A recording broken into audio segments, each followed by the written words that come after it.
important stuff at the top.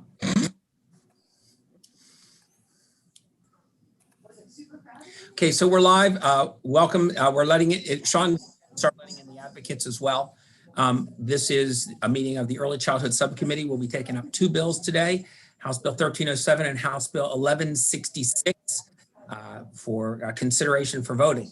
We'll start with House Bill 1307, which, while a very interesting bill, I felt needed a handful of guardrails placed on it. This is the bill that would allow other sorts of groups, like Boys and Girls Clubs of America, YMCA, YWCA, local management boards, rec centers to have students in there and treated similarly to daycares. The difficulty I had with this bill is it had almost no guardrails on it to make sure that students were safe, and that the situation was one that was called for. So I'm going to go through. I don't think Alistair has the amendments written. I'd like to read them, and if we can move them in spirit, I think you can trust me and him to come up with something that is in the spirit. The first thing that we set up was that this sort of substitution for childcare could only occur in what we call emergency conditions. Alistair and I have come up with some good language that you have heard us use in other situations here, and that is, we say, when children are not attending their school buildings regularly, but instruction is still occurring. You know, we could have called it COVID-like situation, but it doesn't have to be COVID, and it could happen in the future. It is emergency legislation, which would allow them to do it now because we're in that situation. Should the Senate sign this and Senate pass this and the governor sign it? There are two qualifiers that would allow groups to do this beyond the ones that I just named for you. Local management boards are also one that's in. One said that if they're working with secondary school students, and that was the entire one. The other one said if they're in an area of concentration of poverty and are charging only $100. I know that's $100 a week, but in either case, neither of those had clear enough expectations of who the group was and enough understanding of who they were. And so those are numbers 5 and 6, if you're looking at the bill with me, down toward the bottom of the second page and I think top of the third. And we're striking those as possible groups that could run a child care sort of as a substitution in this case. We reference, and we will reference in the bill, the health codes, summer school regulations, which are a little bit more lax, especially in areas of, for example, the toilets, which have been mentioned several times. But we've also made sure that our bill would include several things that we think we either reinforced them or we added them in. We made sure that the ratio would be 15-1. We talked about 10-1 because it's what it is an emergency situation. And so we thought perhaps we could go a little higher, in as much as during the emergency, child cares were allowed to go to 15-1 briefly as well. We added in age and education requirements for what were called camp counselors in the health article, but for people working, we said that someone working there would have to be 18 years of age or older. And we would like them to have a high school diploma or an equivalent of that to be employed there. We added the requirement or changed or modified the requirement that it would be students who were 5 years of age or older only. That would cover school-aged children, which is where most of the need was. We added some special needs requirements, and I have them here, and I want to read them to you. We said that the operator should ensure that each child receives attention to their individual needs, not including but not limited to making reasonable accommodations for a child with a disability and allowing an adult who provides specialized services to child care to provide those services in the facility premises. We also said that the director of a center doing this should have successfully completed 3 clock hours of approved training in complying with the American with Disabilities Act. So some understanding of how that works. We didn't put many more guardrails on them there.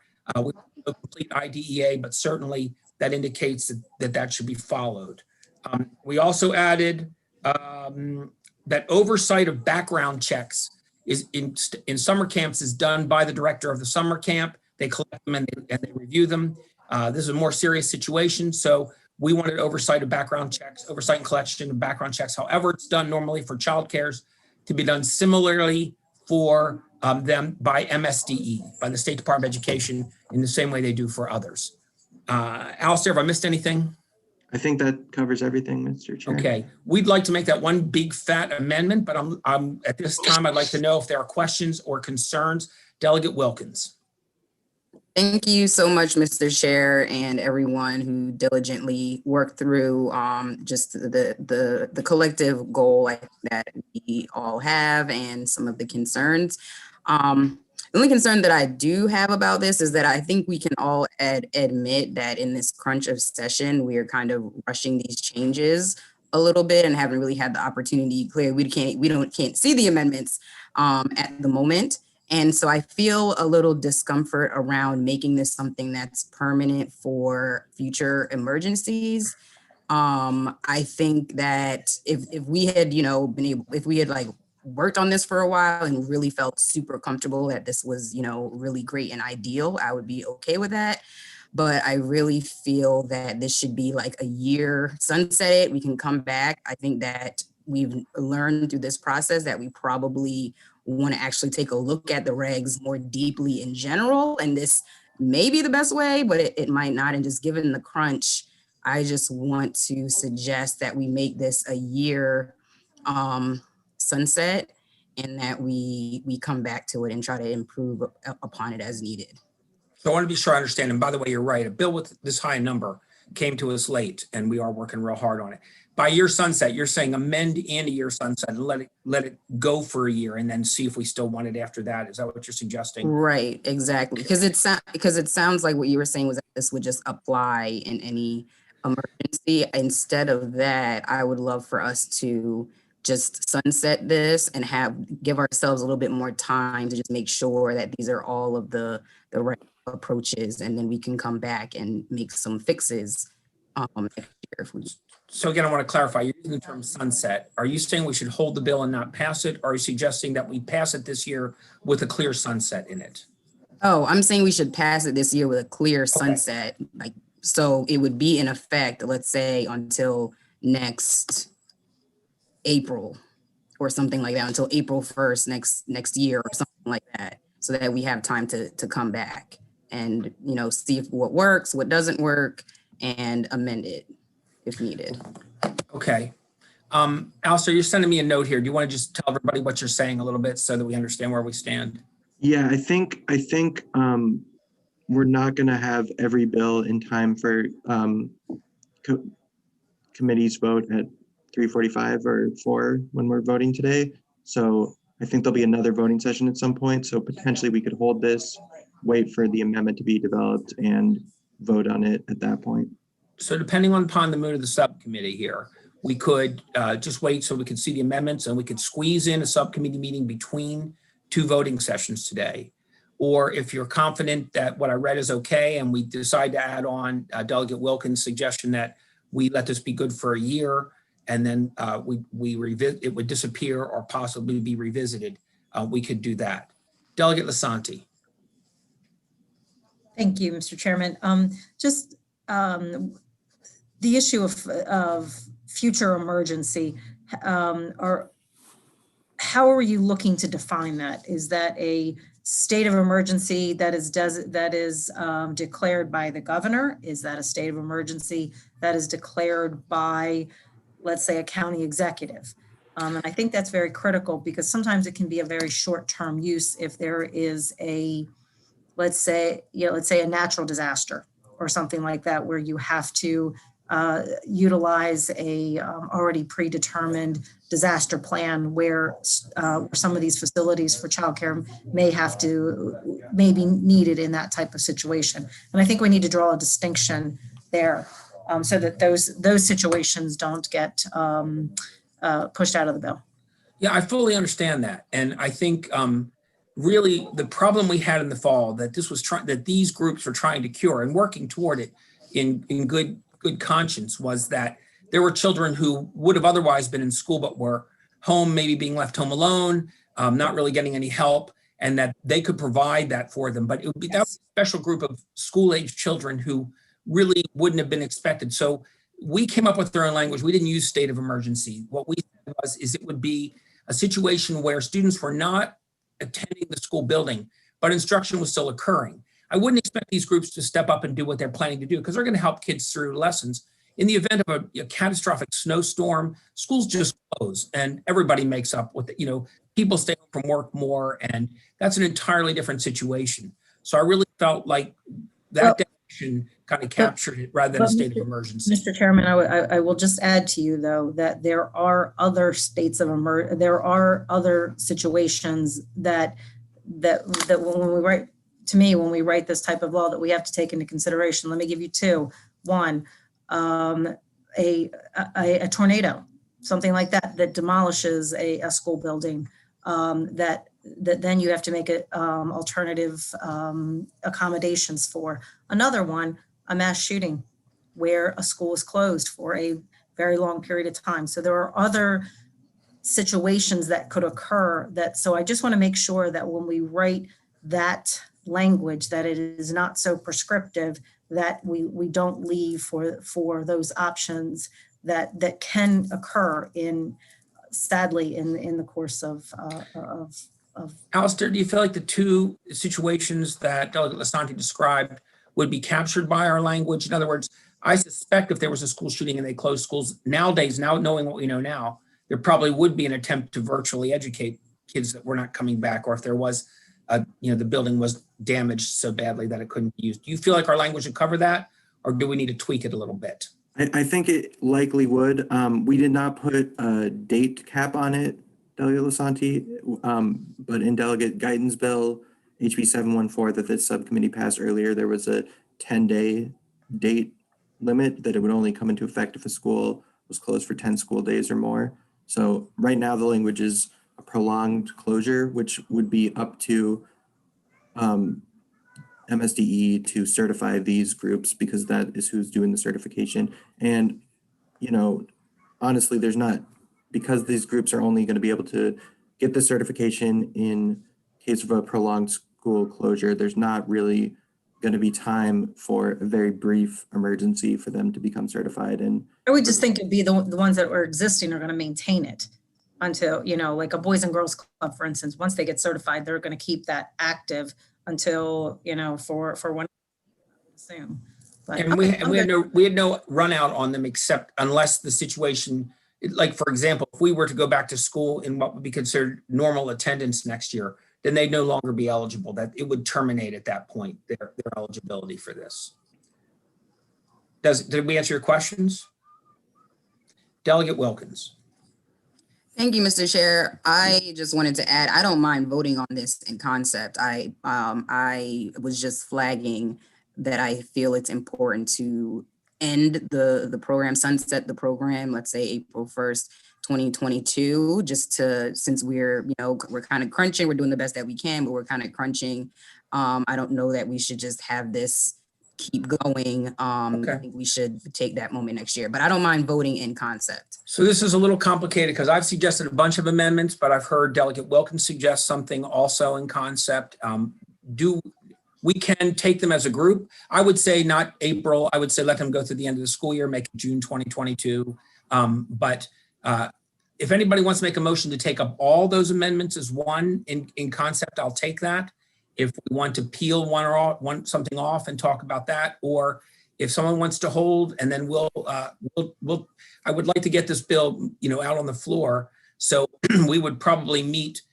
Alistair has suggested there might be 2 voting sessions today. Is that correct, Alistair? I'm not sure. I have to verify with Sarah, but I'm pretty sure there will be another voting session either today or maybe tomorrow morning or something. Okay. So okay. there should be time to take this up again if you guys would prefer. We could. I prefer not to. I think Okay. I feel like I've worked hard on it, but that's because I've worked hard on it. Yes. That's not necessarily a good reason. Can I suggest that, sorry, just for ease It's of all right. a future General Assembly that hopefully will contain all of your lovely faces in it, that we extend it to July 1 of next year rather than June Yeah, I think 1? that's what I said. I said June, end of June, but. Okay, same end thing. of June. Yes, yes. Yeah, okay. Great. Delegate Lasanti, your hand's still up. You in? that he took the words right out of my mouth. What was my suggestion, but All right. I lowered my hand quick enough. Thank you. Does anybody feel motivated to move on these amendments at this point? Move favorable. Well, there I have a favorable, and I see a second. So what we're moving on here, just to be clear, is the list of amendments and conceptual amendments that I moved, as well as Delegate Wilkins, that we place a sunset on this in June, at the end of June or beginning of July 2022. And I can't remember, did we get an amendment out of Delegate Lasanti out of all that, or was she satisfied that we had the language pretty good? Okay, so I have a motion and a second. We discussed it at length, but I'm willing to take more discussion if anybody has anything else they want to say. Seeing none, let's take a vote. All in favor of adopting these amendments onto this bill, signify by saying aye. Aye. Any opposed? Okay, on the bill as amended. Move favorable. Thank you. And two favorable motions. I'm going to count the second one as a second. And on that, is there any discussion on the bill? All right. So all in favor, please raise your hands. Good. Any opposed? Okay, we have one other bill, which we're going to move through pretty quickly because I talked to a number of you offline about your feelings about House Bill 1166, and there was a wide range of feelings about it. I'm not sure that the subcommittee would actually pass it as is right now. What I mostly heard from people is we don't understand the issue well enough. And so I have asked Alistair to draw up an amendment that would strike most of the bill except for the reporting. That kind of conforms it to Delegate Wilkins's bill from last year, which didn't make it. And thank you, Delegate Wilkins, for letting me have your bill. But this is with a caveat that I would charge this subcommittee with joining me in trying to get a good handle on this. It's clear that the advocates want to reduce or perhaps prohibit seclusion going forward. And I'm not sure that's not an unworthy goal. So I'm going to try to make a concerted effort to visit schools if I can in the fall. And when they're near you, I will invite you to come with me. If you'd like to be part of that with me, we really need to wrap our heads around this as well as the advocates have so that we can make good decisions about what we think should be permissible and what shouldn't. Another piece of information I discovered that I don't have and I thought I did is how other states are doing this. I know the advocates would love to get on and tell us right now, but we're on fourth down here, and I believe we're going to give the ball away on this one. But Delegate Guyton. Oh, thank you, Mr. Chair. I was actually just considering raising my hand, but it looked like the universe decided for me that I did. You have a little bit of control over the ether there. Okay, it reads your thoughts. That is frightening. Right. I really appreciate the intent of this. I understand why you're holding it, but I also feel very strongly that this is really important to get something on the book. I will support doing the report, but I just want to go on the record as saying that this is an issue that Maryland, and I don't know where other states stand on it, but I do have my head wrapped around it because I've been working on it for a while. Right. And I feel like it's very, very important for us to address this problem. And so I hope that if we do go to a, research report, I'm not going to call it. We're just going to call it interim research. Okay, that's what we're going to call it here. That we also keep a very close eye and hold accountable with the help of all these advocates, schools that are using this incorrectly this year. I feel like we a little bit more, but I will support the will of this subcommittee if that's how you want to go. And to be fair, there were, one of them is, there were two subcommittee members who felt very strongly we should go forward, but there were enough others, including myself, that had some doubts, that was having trouble making this decision for so many schools and so many students at one time. So I wasn't sure we had the momentum in subcommittee. Sure. And I appreciate, by the way, everybody's thoughtfulness on this, both those who are in favor of moving the bill as it is and those who were expressing concerns. Delegate Lasanti, did you think that hand up there? Did you actually click the button? I did. Excellent. And thank you, Mr. Chairman. And I do appreciate also the advocates on both sides of the issue reaching out since the last committee meeting to provide information. But I just want to say with your approach, and I do like your approach, because I think some information has really surfaced as far as really the lack of data, as far as there is data to say this is when this is being used, but why, and to what conditions, and to what students are these situations, are we having more problems with? Is there a distinction between the way it's being applied to students with special needs versus other students? So I think that there is more information that this committee needs before we completely do away with a tool that is, that may or may not be useful in some very rare circumstances. So thank you. So like one of those movies, horror movies where people are dying and they can't figure out who did it. We're losing members here. It's 12:30 and we're down to 4. We still have a quorum. And I'd like to move the amendment that we strike most of the bill, except for leaving in the reporting. Can I make a quick point of clarification, Delegate? Yes. It's not just reporting. There's also increased training requirements in the bill still. So Okay.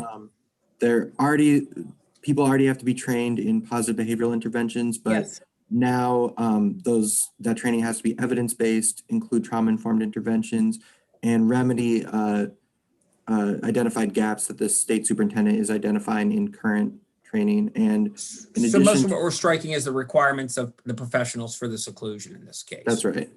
But there's still, I think, an increased training, and Yes. it should draw on behavioral health specialists, paraprofessionals, and others who interact with students. So do I have a motion on the amendment? Move favorable. A second? Second. Thanks, Shu. Okay, all in favor of the amendment, signify by saying aye. Aye. Aye. Okay, on the bill. I got a favorable. Do I have a second? Second. All in favor is the bill is amended, signify by saying aye. Aye. We have a quorum, so we do move favorable on that. Thank you, Alistair. Thank you all for your time. We don't have to come back, and I think we did a good thing today. Thank you to all of the advocates who are here. I know some of you are disappointed, and I understand your disappointment. We'll try to get smarter. Okay, we'll talk to you soon. Bye.